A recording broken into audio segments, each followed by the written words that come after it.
अखंड भारत मतलब अविभाजित भारत एक ऐसा विचार है जो हमें बीते हुए कल की याद दिलाता है और एक अलग ही तरह की ख्वाहिश जगाता है। यह एक ऐसे एकीकृत भारतीय उपमहाद्वीप का सपना दिखाता है जिसमें आज का भारत, पाकिस्तान, बांग्लादेश और कभी-कभी अफगानिस्तान, नेपाल, भूटान, म्यांमार और श्रीलंका जैसे देश भी शामिल हैं। यह विचार दशकों से बहस और चर्चा का विषय रहा है और अक्सर राजनीतिक भाषणों और सांस्कृतिक बातचीत में उभरता रहता है। अखंड भारत की जड़ें रामायण और महाभारत जैसे प्राचीन भारतीय ग्रंथों और महाकाव्यों तक खोजी जा सकती हैं। ये ग्रंथ ऐसे समय का वर्णन करते हैं जब भारतीय उपमहाद्वीप पर राम और अशोक जैसे शक्तिशाली सम्राटों का शासन था, जिनका शासनकाल आधुनिक भारत की सीमाओं से कहीं आगे तक फैला हुआ था। इन ऐतिहासिक कथाओं ने एक ऐसे एकीकृत भारत की धारणा को बल दिया है जो सुदूर अतीत में मौजूद था। अखंड भारत की अवधारणा भारतीय उपमहाद्वीप की साझा सांस्कृतिक और आध्यात्मिक विरासत से भी प्रेरणा लेती है। हिंदू धर्म, बौद्ध धर्म, सिख धर्म और जैन धर्म सभी इसी क्षेत्र में उत्पन्न हुए और पूरे दक्षिण एशिया में फैल गए, जिससे विविध समुदायों के बीच एक दूसरे से जुड़ाव की भावना को बढ़ावा मिला।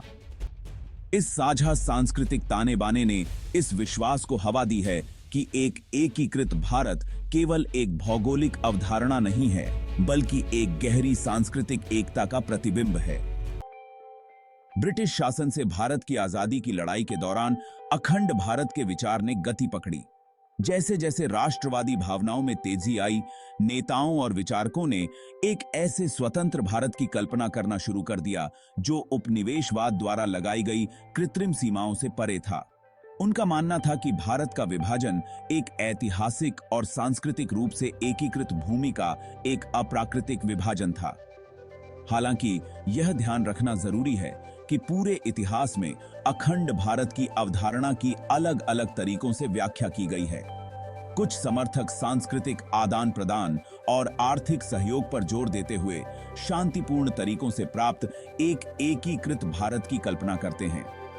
अन्य एक अधिक आक्रामक दृष्टिकोण की वकालत करते हैं, जो एक एकल राजनीतिक इकाई के तहत उपमहाद्वीप को फिर से मिलाने की मांग करते हैं। भाग 4, अखंड भारत के हिमायती। भारतीय इतिहास में कई प्रमुख हस्तियों ने अखंड भारत की अवधारणा का समर्थन किया है। एक हिंदू राष्ट्रवादी नेता और स्वतंत्रता सेनानी विनायक दामोदर सावरकर इस विचार के प्रबल समर्थक थे। उनका मानना था कि भारत के हिंदू बहुमत को पूरे उपमहाद्वीप पर शासन करने का ऐतिहासिक अधिकार है और भारत का विभाजन एक बहुत बड़ा अन्याय था, जिसे सुधारने की जरूरत है। अखंड भारत के एक अन्य प्रमुख पैरोकार कन्हैयालाल माणिकलाल मुंशी थे, जो एक भारतीय स्वतंत्रता कार्यकर्ता, राजनीतिज्ञ, लेखक और शिक्षाविद थे। उन्होंने भारत के गृह मंत्री के रूप में कार्य किया और रियासतों को भारतीय संघ में एकीकृत करने में महत्वपूर्ण भूमिका निभाई। मुंशी का मानना था कि देश की सुरक्षा और समृद्धि के लिए एक एकीकृत भारत आवश्यक है। भाग 5, आधुनिक प्रासंगिकता और विवाद। समकालीन भारत में अखंड भारत की अवधारणा बहस और चर्चा का विषय बनी हुई है। राष्ट्रीय स्वयंसेवक संघ या आरएसएस और भारतीय जनता पार्टी या बीजेपी जैसे दक्षिणपंथी हिंदू राष्ट्रवादी संगठनों ने अक्सर इस विचारधारा का समर्थन किया है। वे अखंड भारत को भारत की पूर्व महिमा की वापसी और विश्व मंच पर देश के सही स्थान को बहाल करने की दिशा में एक आवश्यक कदम के रूप में देखते हैं। हालांकि अखंड भारत का विचार अपने आलोचकों के बिना नहीं है।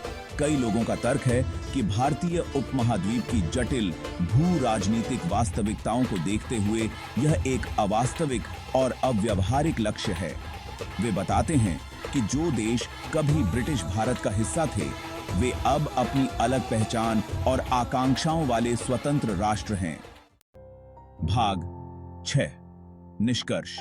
एक टूटा हुआ सपना या भविष्य के लिए एक दृष्टि। अखंड भारत की अवधारणा भारत और उसके बाहर मजबूत भावनाओं को जगाती है और बहस को जन्म देती है। जहां कुछ लोग इसे एक आदर्श सपने के रूप में देखते हैं, वहीं अन्य इसे एक खतरनाक विचारधारा के रूप में देखते हैं जिससे संघर्ष और अस्थिरता पैदा हो सकती है। जैसे जैसे भारतीय उपमहाद्वीप 21वीं सदी की चुनौतियों का सामना कर रहा है, एक एकीकृत भारत का विचार आशा और विभाजन दोनों का एक शक्तिशाली प्रतीक बना हुआ है। केवल समय ही बताएगा कि अखंड भारत एक दूर का सपना बना रहेगा या अंततः एक मूर्त वास्तविकता में बदल जाएगा।